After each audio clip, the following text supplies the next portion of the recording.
kalian adalah seorang penulis dan ingin tahu bagaimana proses naskah hingga terbit menjadi buku, di video kali ini aku akan bahas tentang itu.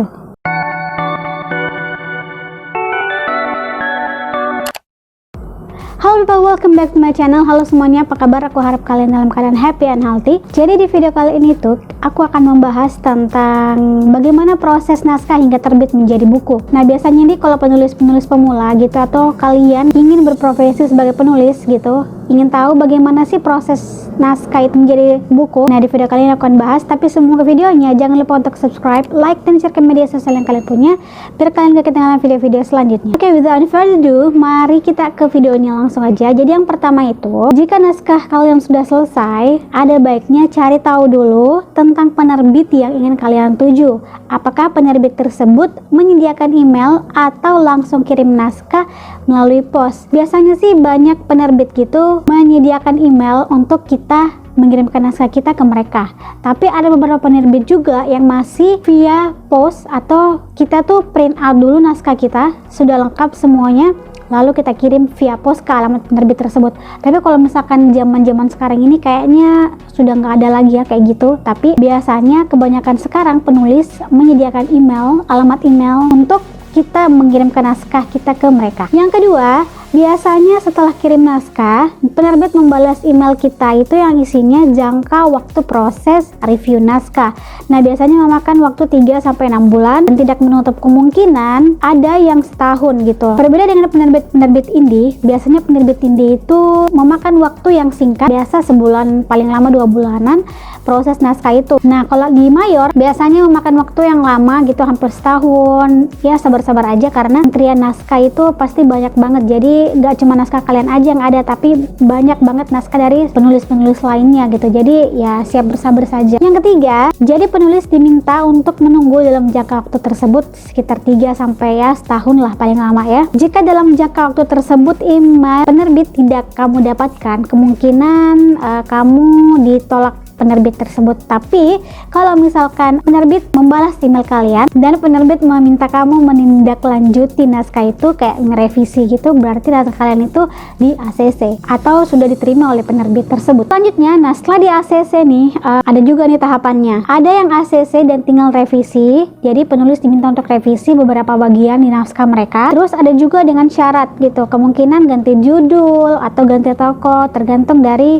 editornya. Jadi tidak semua editor itu mengambil mentah-mentah naskah kalian. Jadi kemungkinan ada yang dirombak mulai dari judul atau karakter tokohnya. Jadi kalau misalkan karakter tokoh kalian itu masih absurd dan belum kuat, kalian diminta untuk revisi, mungkin mengganti sifatnya atau apa begitu. Terus kalau misalkan kemungkinan editor bisa saja meminta kalian untuk mengganti judul kalian gitu. Selanjutnya nih, kita langsung bahas tentang naskah kamu yang masuk ke meja editor. Nah, jadi tahapannya itu tadi kirim naskah, ya kan? Habis kirim naskah, kamu mendapatkan email dari penerbit gitu yang berupa revisi. Kamu diminta untuk revisi naskahnya, diulang kembali, di self editor kembali oleh kalian sendiri. Setelah itu kalian revisi, kirim kembali ke editor penerbit tersebut. Biasanya sih kalian dikasih nomor kontak pribadi si editor mungkin ya, dan sampai ke tahap meja editor. Nah, di sini editor sudah akan merombak atau menilai naskah kalian, yang mana part-part yang akan dihilangkan atau mungkin ditambahkan. Jadi sampai tahap ini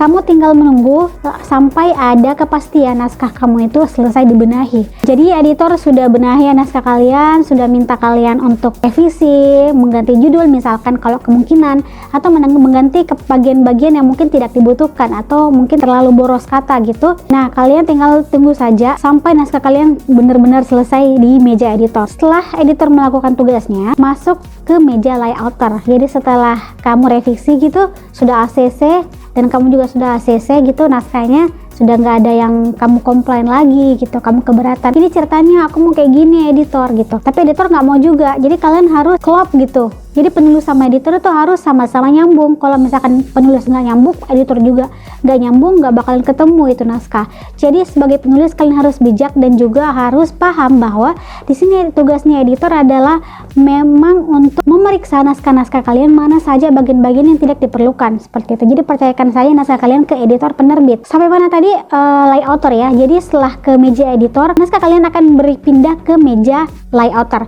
Nah, layouter di sini tugasnya adalah untuk menghias naskah kalian. Ada kayak rumbai-rumbai gitu di naskah kalian, dan juga kayak ada seperti mungkin font-font yang cantik atau dipermak. Nah, itu bagian layouter. Pokoknya semua tugas layouter adalah mendesain naskah kalian secantik mungkin. Nah, setelah beres ke meja layouter, beralih ke cover. Nah, ini paling penting nih, karena biasanya pembaca itu melihat buku dari covernya gitu. Nah, di sini tugas si desain covernya itu harus membuat cover yang relevan dari naskah kalian.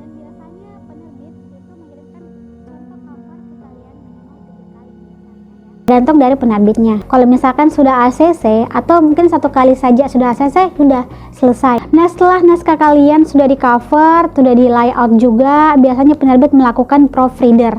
Ini juga adalah bagian yang penting. Nah, jadi proofreader sendiri ini adalah fungsinya untuk membaca kembali keseluruhan naskah kalian dan juga menilai apakah ada yang kurang dari naskah kalian. Nah, jika di ACC atau sudah bagus begitu, penerbit bakal kasih tahu kamu jadwal terbit naskah kamu. Nah, dalam proses editing ini itu tergantung penerbit ya. Ada yang 2 kali, ada juga 3-5 kali gitu, tapi biasanya sih 2 kali karena editor nggak mau terlalu lama di tahap revisi gitu. Jadi kalian harus benar-benar paham bagaimana penentuan-penentuan tata bahasa, EYD, dan segala macam di dalam naskah kalian. Itu kalian harus pelajari dulu sebelum menjadi penulis. Tapi biasanya nggak sampai dari 5 kali seperti yang aku bilang tadi kan, karena juga berhubung menumpuknya naskah-naskah penulis lain, jadi biasanya sekali atau 2 kali lah paling lama. Nah, kembali lagi tergantung dari penerbitnya. Oke, jadi itu dia tadi kesimpulan dari video aku ini adalah proses naskah kamu hingga terbit menjadi buku itu pertama mulai dari kalian kirim naskah, habis itu kalian dapatkan email dari penerbit. Setelah itu naskah kalian ada di meja editor.